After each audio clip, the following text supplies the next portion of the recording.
कासेगाव येथील ओढ्याच्या पुरात तिघे वाहून गेले। यात सुदैवाने दोघे बचावले असून एक तरुण बेपत्ता झाल्याची माहिती मिळत आहे।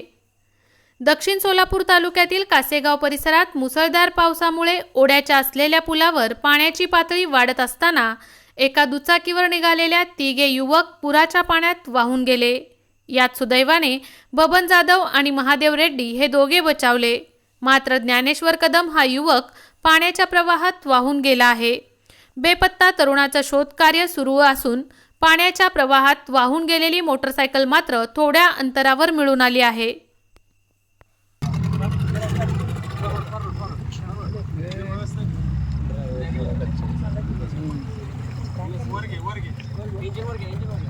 मी कॉल करतो किती सांगा